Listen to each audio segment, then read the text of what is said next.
Good morning, grandkids. Well, since it's almost the end of Halloween month, I'm going to read you a story this morning in Grandma Shirl's bookcase. Almost forgot the name of my series. I'll read this morning, and tomorrow I will read a book in the morning, and I'll read one in the evening also. So these will be your Halloween readings. Also, I'm sure I read these same books last year or the year before, but there's new viewers on here, so it'll be new for me to read to them, and they're good books for Halloween. So this one is The Axe Man. Of all the members of the Morgtong I've spoken with, none disturbed me as much as Torik, a quiet and reserved man who never drank, never visited a brothel, or even uttered a curse. He was famous for his ability to make people disappear. Once a person was targeted by the Brotherhood, and Torik was sent to them, they would simply cease to be. I asked him once what his weapon of choice was, and was equally startled by his answer. "I only likes to use axes," he said in his typical quiet voice. The image of this silent, dour fellow attacking anyone with a weapon as inherently bloody and violent as an axe so frightened and intrigued me that I questioned him about it further. And this is an inherently dangerous activity, for assassins are not typically keen to give out their stories. Torik did not mind the questions, though it took some time to get the full story out of him, as naturally shy and reserved as he was. It seemed that Torik had been orphaned at a very young age and sent to live with his uncle, a sultry plantation owner in Sheogorod in northern Vardenville. The man promised to show his nephew the business and eventually make him a partner when he was old enough. In the meantime, the boy was put to work as his uncle's house servant. It was a grueling life, as the old man was very particular about how things should be done. The boy was first required to give all the floors in the house a thorough scouring from the attic to the cellar. Whenever the floor was not cleaned to the uncle's satisfaction, which was frequently, Torik was thrashed and forced to begin again. The boy's second duty was to ring the bell that would bring the laborers into the house. This was done at least 4 times a day, once for each meal. But if his uncle had any news or additional instructions for the laborers, which he frequently did, the bell might need to be sounded a dozen times or more.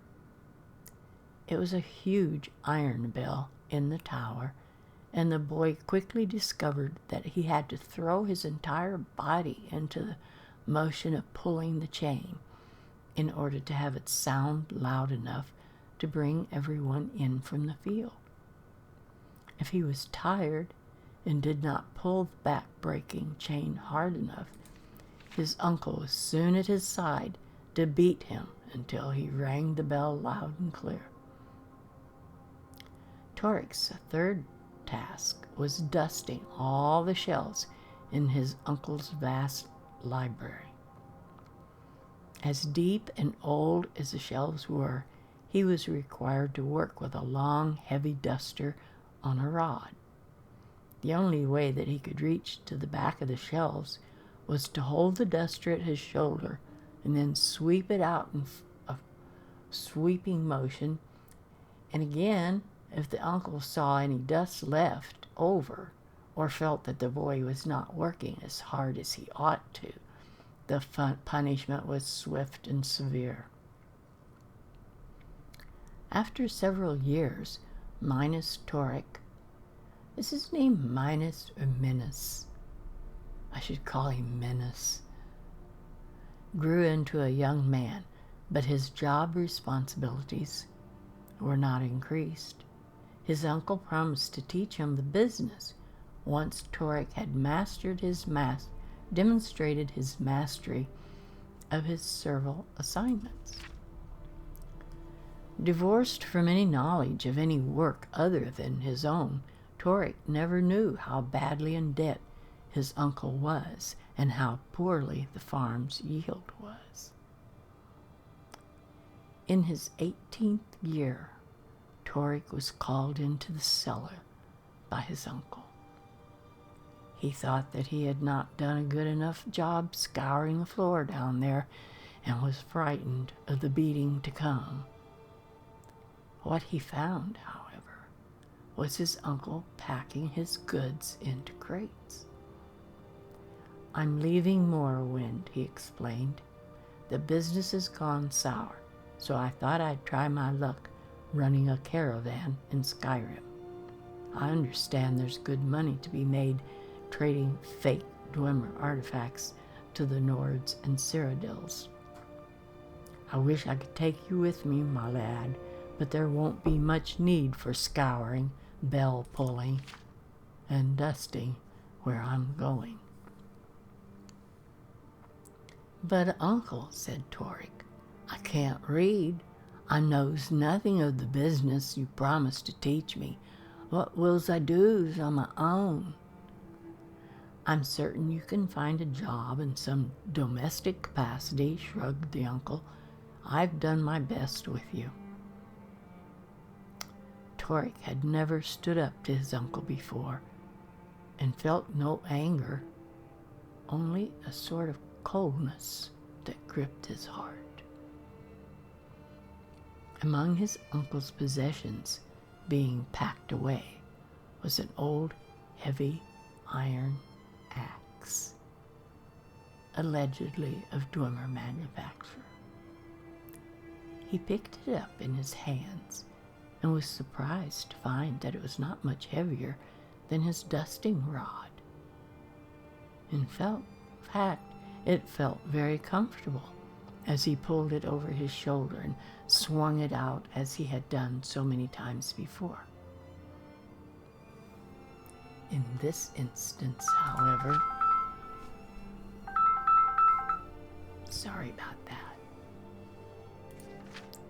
In this instance, however, he swung it into his uncle's right arm. The old man screamed with pain and rage, but for some reason, Torik didn't feel frightened anymore. He propped the axe against his other shoulder and swung it out again. It cut a swath across the old man's chest, and he fell to the floor. Torik hesitated before lifting the axe above his head.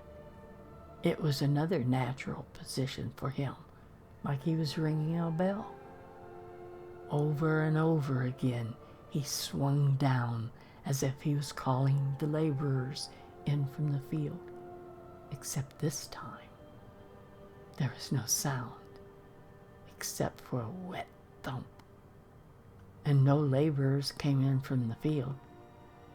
Of course, his uncle had sent them away hours before. After a time, there was nothing left of his uncle that couldn't be washed down the cellar drain. The process of cleaning up came easily to Torik as well. Blood scrubbed up much quicker than the usual grime and saltries flour that littered the cellar floor. It was well known that Torik's uncle was planning to leave Morrowind, so his disappearance provoked no suspicion. The house and all the belongings were sold to debt collectors, but Torik took the axe. It seemed that his uncle had given him some worthwhile business skills after all. How terrifying. Now he's going to go out in the world and use that axe on people. Happy Halloween, grandkids. Bye-bye.